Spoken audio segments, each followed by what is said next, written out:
Vega Eda Pratama sukses finish di posisi ke-8 pada Moto3 Catalunya tahun 2026 meski start dari posisi ke-20, sementara rider negeri jiran, Hakim Danish, lagi-lagi gagal naik podium pertamanya musim ini kendati tampil bagus.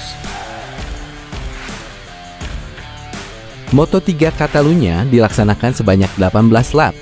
Untungnya cuaca di lokasi sangat bagus, sehingga balapan berlangsung seru dan syarat aksi salib menyalip. Valentin Perrone, David Munoz, dan Brian Uriarte jadi 3 pebalap yang start paling depan.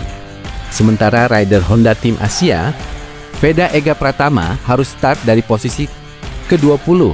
Vega memang menjalani sesi kualifikasi yang buruk, sehingga dia harus berada di urutan yang kurang ideal saat balapan. Kendati memulai balap dari posisi ke-20, Eda Pratama membuktikan diri bahwa dia bisa tampil bagus. Seperti di seri-seri sebelumnya, rider asal Gunung Kidul, Yogyakarta, itu langsung melesat ke posisi 12 di lap pertama.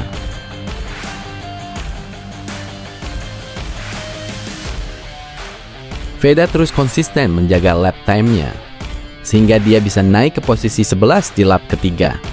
Bahkan Vega sempat naik ke urutan ke-9 pada lap ke-6. Sayangnya, ia kembali mengalami kesulitan, sehingga harus turun di posisi ke-11 di lap ke-11.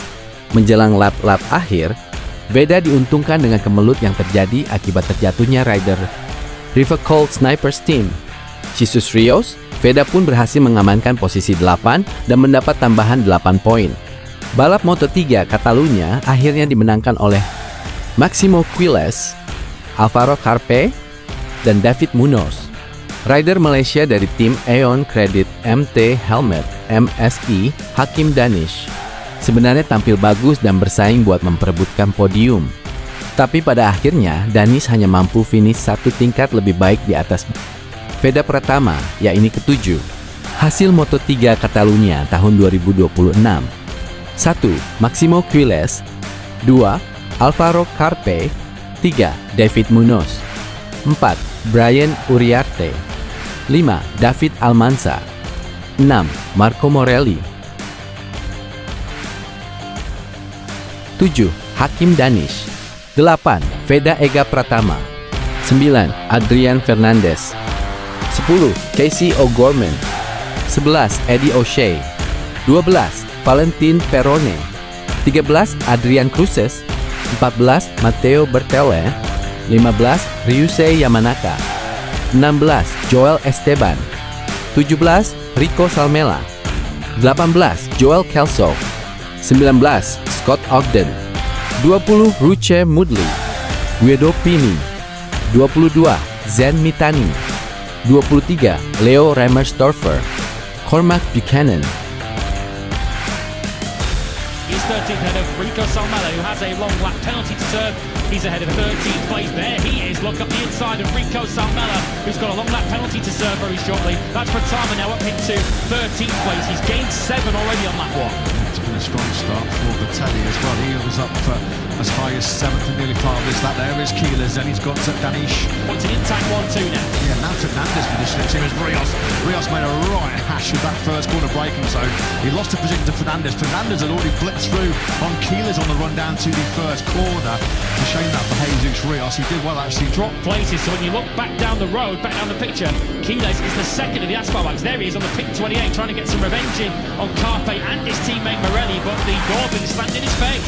The Gorgon's making some forward progress after he was dropped from 12th to 24th on the grid. He's now up into 17th spot, just behind the Aussie Joel Kelso. Yeah, this has not been planning executed as Keylers wanted at all, has it? As he tries to show his front wheel to Esteban down the hill in the 30, he's going to attack him through the body and push back down to 16th place. So the 2 Aspire riders have been going the wrong way in this Grand Prix. I do wonder, because he was with Salmela. Salmela's just come through for his long lap penalty. Maybe Morelli got connected with Salmela while he was serving that long lap. Rico.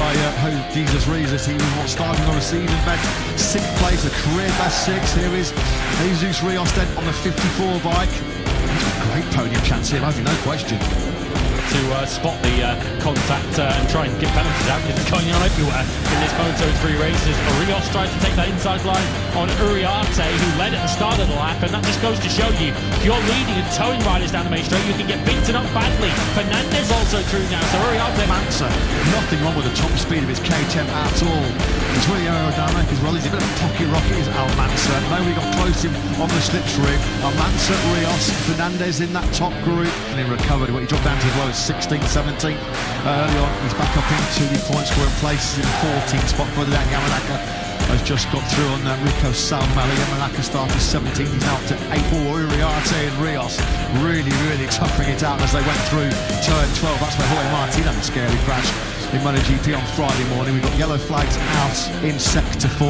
More than likely something's down at turn 10. That's the beginning of turn.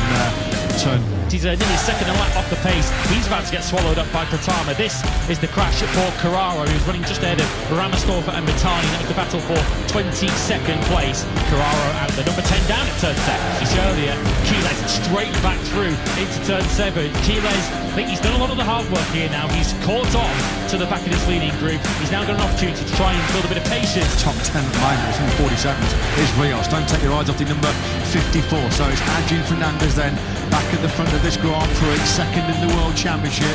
Riders. Yeah, the riders, remember, to look out for in terms of tyres as Almansa dishes out a counter-attack on Munoz there in third place. The riders on the soft rear tyre in this group are Uriarte, Almansa and Rios. Fernandez too, actually. Podium fight, because on that last lap, Esteban, O'Gorman, Moroni and Kelso, we mentioned, they were all in the 47s. They were quite quicker than this lead group, who are bumping and barging each other all over this Barcelona circuit. Uriarte somehow has cut himself back to the front of this Grand Prix, but Pratama is dragging a big group along with him as well into podium contention. What was a sort of 8-rider battle with trouble when we get down to turn 1. That 8 of 18, yeah, the leaders. Well, Uriarte did a 47.8, but everyone else in the group behind him did 48, and each did a 49.0. And you've got the likes of Batelli and Kelso doing personal best in the 47s. Further back, Quiles desperately pleading his Aspar KTM to stop there as he nearly ran to the back of Rios, and that opened the door. Rios, and that opened the door there for Carpe to... Away from the race record held by Jose Antonio Rueda. As then we look at Pratama, then now he's right on the back of this league group, isn't he? And that's lovely by Danish. Danish has made some class moves in this Grand Prix, just lifting up Quiles, and that's allowed Pratama to come on through. So our Southeast Asian fans are loving this Barcelona Grand Prix. Quiles straight back through on Pratama. I mean, how many overtakes have we already had in this league group? And we're not even anywhere near half race distance. So many of them have been on Max Quiles. It's like the Moto3 field have got themselves together in a dark room and say, we've had enough of being beaten up by Max Quiles. Let's try and fight fire with fire. Remember, with Quiles, try as he might, he just cannot make any forward progress through this leading group. He's spent most of this Grand Prix since he caught them sat at the back of this train. Drive the track there, didn't he, before sweeping across the nose of Fernandez. Rios then now up into third place. He's been the fastest rider in this Grand Prix. He was in the 47s, that 47.2 here in Catalunya.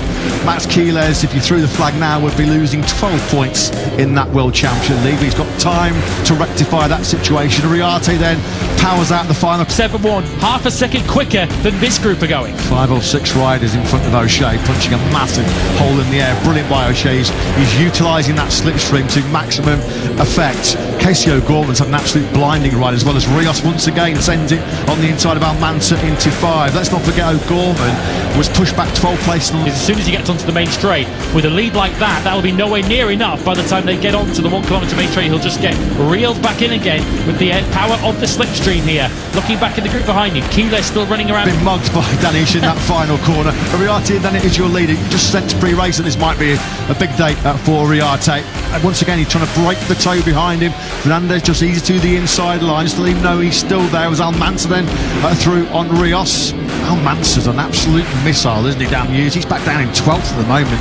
Perone, I mean, has he done a 47 at any stage in this Grand Prix? Not too many of them if he has.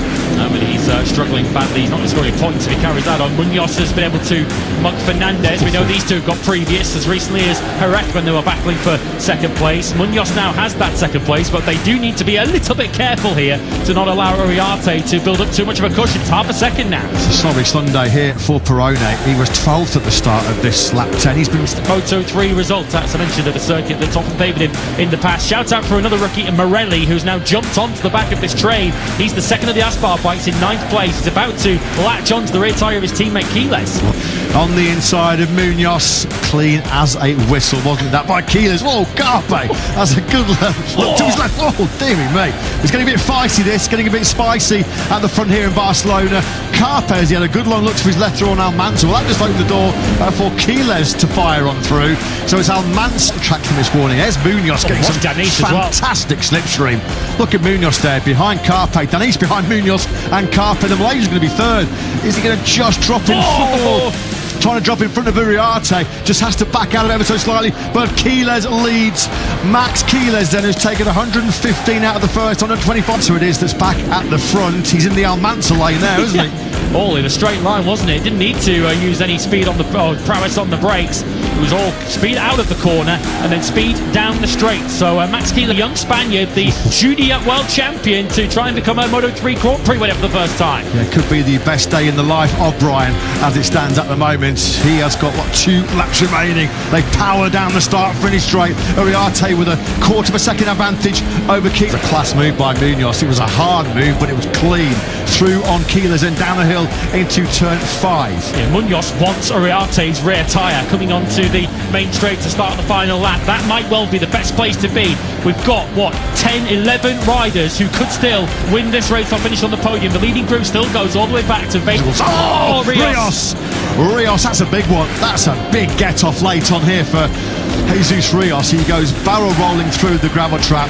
So Rios takes himself out of victory contention, takes himself out of podium contention. It leaves Uriarte, Munoz and Quiles as your top 3 as we now come into this crucial final corner for the penultimate time. It's all about getting the drag here, getting some slipstream to try and attack Uriarte on the brakes into turn 1. Uriarte then will lead the last lap, the biggest lap of his career so far. Uriarte surely is just going to hug the inside of the racetrack. He's got to stick as right as he can, but they still left a little bit of a gap, which Quiles and Munoz were more than happy to ride through. Has he timed this to absolute perfection? Danish tries to go the long way around. That's not going to work out. He might get passed on the outside now by Almanza coming out of turn 2. So Quiles from Uriarte. Uriarte running wide going through that turn 3, and Munoz just hugs the inside line and moves back into second place. Oh, now here comes Danish on the inside of Munoz, on the inside of Uriarte as well. Danish up in a second, now he's back to third.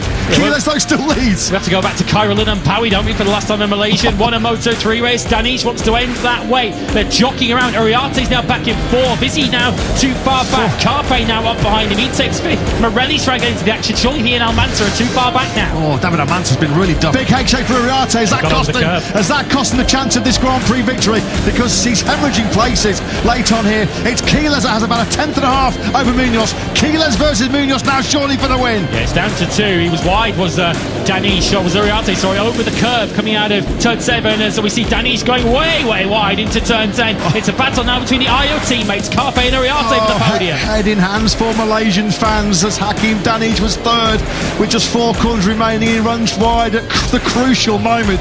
Talking of crucial moments, and here is Munoz. Can he find some late fireworks here to deny Quiles? Quiles is going to go super tight. Munoz goes on the inside. Rossi versus Lorenzo 2009. Anybody who is going to win here in Barcelona? It looks like it could be Quiles. Quiles does it. Max Quiles wins a Catalunya Classic in Moto3. And the winning machine for CF Moto Aspar is in full working order once again. Mammoth rider in Moto3 history to win 3 Grand Prix in a row. He still has not finished lower than 2nd so far in what has been a magic, a mesmerising start to this year's Moto3 World